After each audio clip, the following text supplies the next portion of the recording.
Historia yetu itatoka kwenye kitabu cha Mwanzo sura ya 39 na sura ya 40. Ndio tutapata historia yetu ya kufundisha. Tuko pamoja.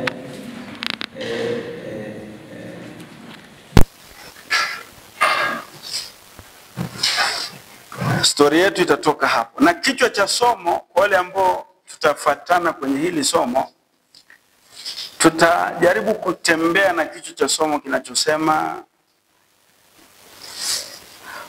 umuhimu wa maombi katika kutengeneza michoro ya kiroho.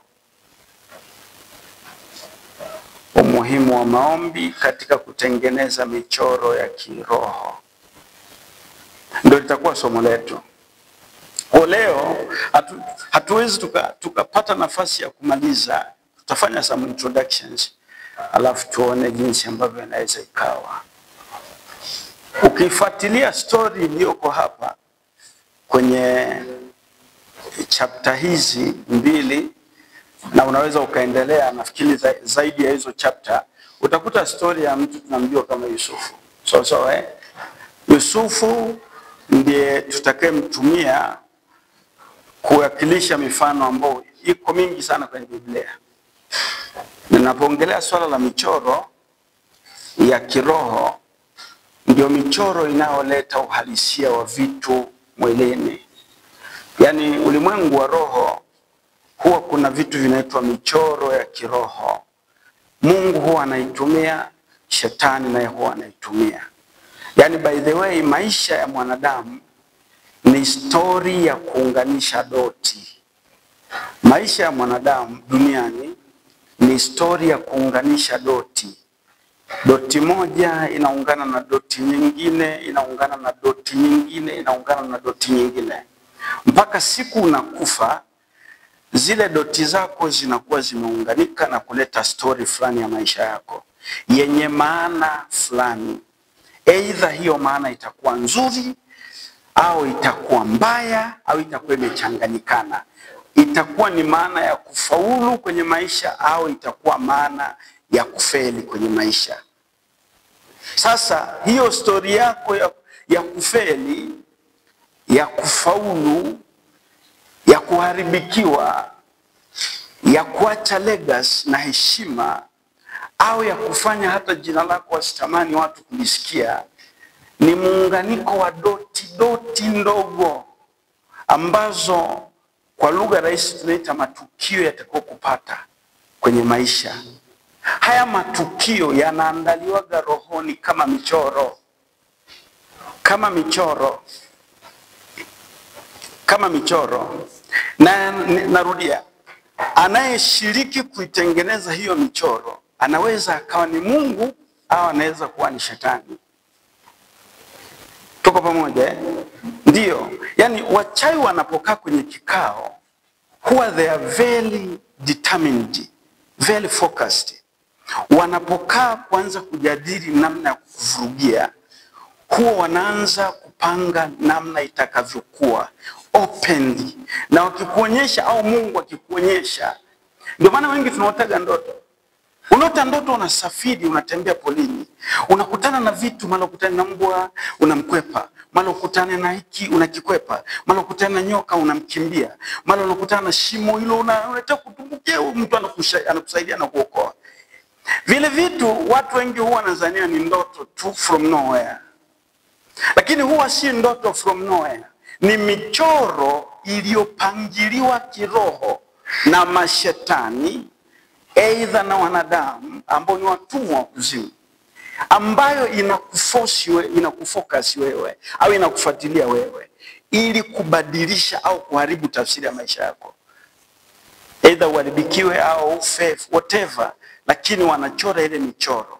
Na hata ukienda kwenye ufalme wa mbinguni na ufalme wa giza, huwa kuna, yani ulimwengu wa roho unajua huko kidogo vurugu, lakini ulimwengu wa roho umepangiliwa. Sio kama ulimwengu wa mwili. Ulimwengu wa roho vitu vingi ni vurugu, wa mwili vitu vingi ni vurugu. Lakini ulimwengu wa roho, hata ukienda mbinguni, uko so classified. Wale mmesoma mambo ya classification. Sawa sawa Yaani umepangiliwa ukapangilika, ulimwengu wa roho. Hata mapepo hayaingiliani kwenye kazi. Kila pepo lina kazi yake kutimiza mchoro fulani kwenye maisha yako. Hata mbinguni the same. Hata mbinguni the same. Malaika walioko mbinguni hawaingiliani kishughuli. Hawaingiliani kishughuli kabisa. Kila malaika ana pati yake kwenye maisha yako au kwa watumishi wa Mungu. Mfano tu simple, ukifuatilia story ya Daniel, aliomba siku 21. Wakati anaomba zile siku 21, akiwa siku 21, ghafla malaika akamtokea akamwambia story ya ajabu sana. Akamwambia Danieli, mtu mwenye kupendwa sana, nimekuja ili nikupe akili. Siku 21 zote kaomba, God do this, do that. Lakini mbinguni walikuwa wanaona kinachofanya aombe ni kwa sababu hana akili, haelewi kipi ni kipi. Wakawahi kuliko achoke, kuliko apoteze muda, wakamtuma Gabriel, peleka taarifa.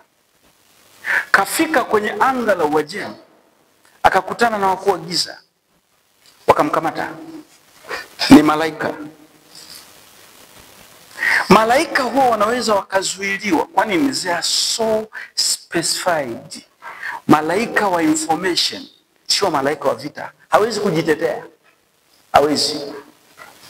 Kama huyu anayeomba duniani hata jua namna ya kucheza na michoro ya kiroho, kufanya mbingu iruhusu malaika mwingine wa vita, huyu anazuiliwa. Lakini Danieli kwa kuwa alikuwa focused, akaomba.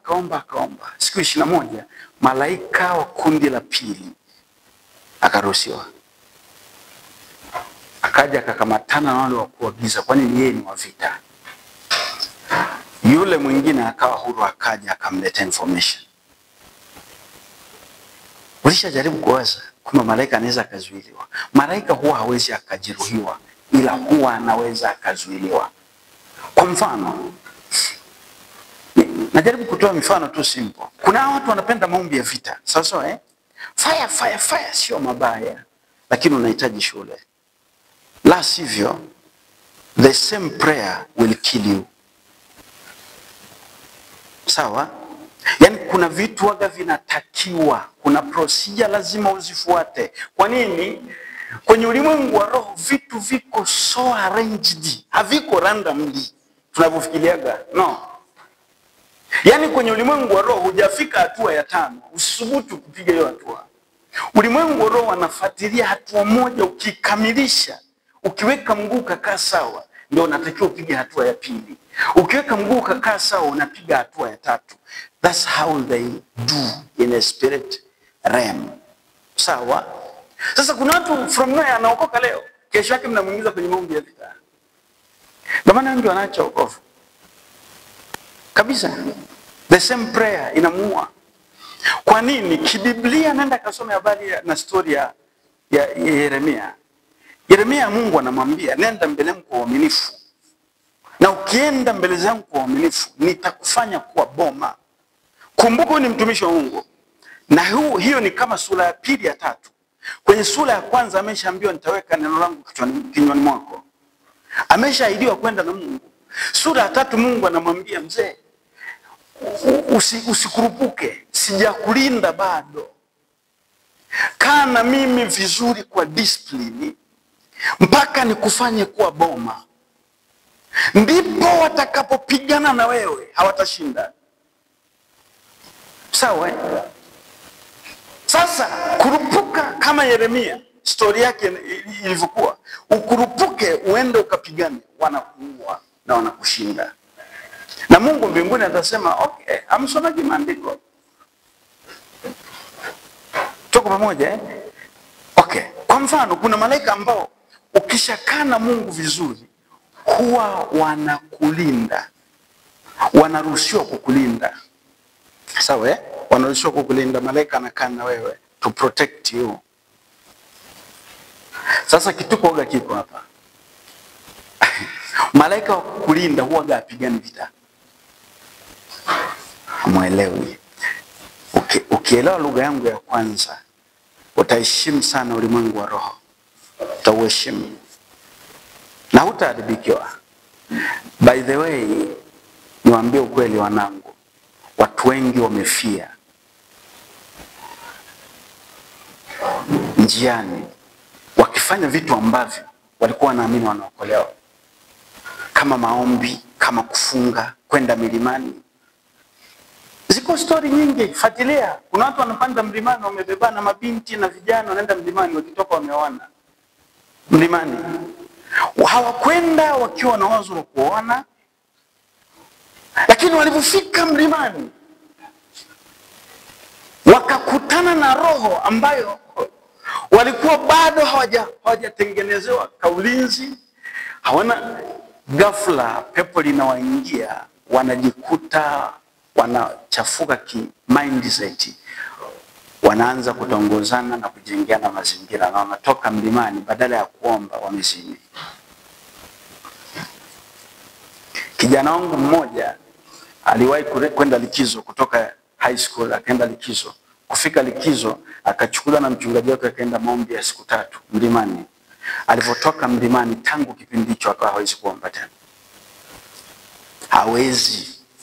Hawezi kabisa.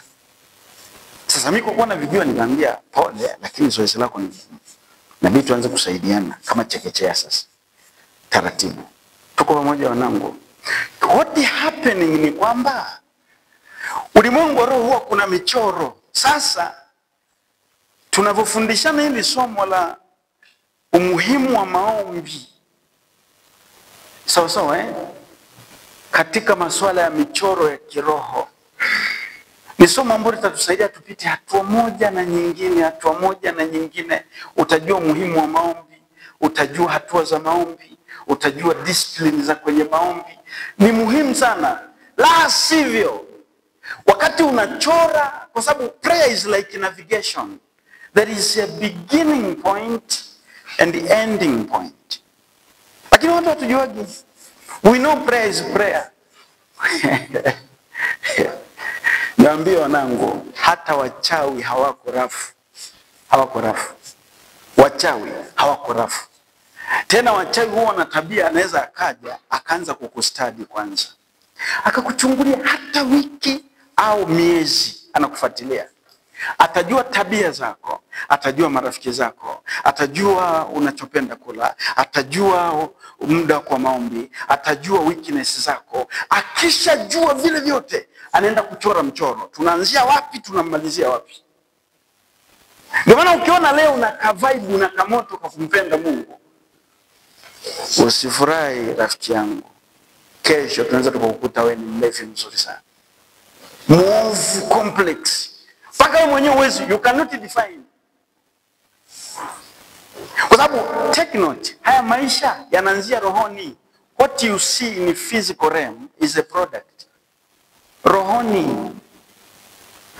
Rohoni ukisha kuwa mwizi, utaiba tu mwili. Rohoni ukisha kuwa mzinzi, utazini tu mwili. Penda usipende, utazini hata kama unalia, bila utazini. Ndio maana nimesema michoro ya wapi? Ya rohoni. Michoro ya rohoni. Sasa kwa nini nafundisha hili somo? Kusudi kubwa, watu waelewe umuhimu wa kushirikiana na Mungu kwenye maombi. Kwa sababu maombi si utaratibu wanadamu walijiwekea kumtafuta Mungu. Hapana. Maombi ni utaratibu Mungu alijiwekea kuwashirikisha wanadamu, kama watataka yeye na wao wafanye the same business. Hamjaelewa bado? Yaani maombi Mungu akuweka ili wewe uende upeleke shida zako, wewe upeleke si matatizo yako. No. Maombi ni utaratibu Mungu kajiwekea wewe uiaccess mbingu yake, halafu yenyewe ishirikiane na wewe, na yenyewe ndio itataka itimize mipango yake kwako, michoro yake kwako, ratiba zake kwako. Ndio maombi.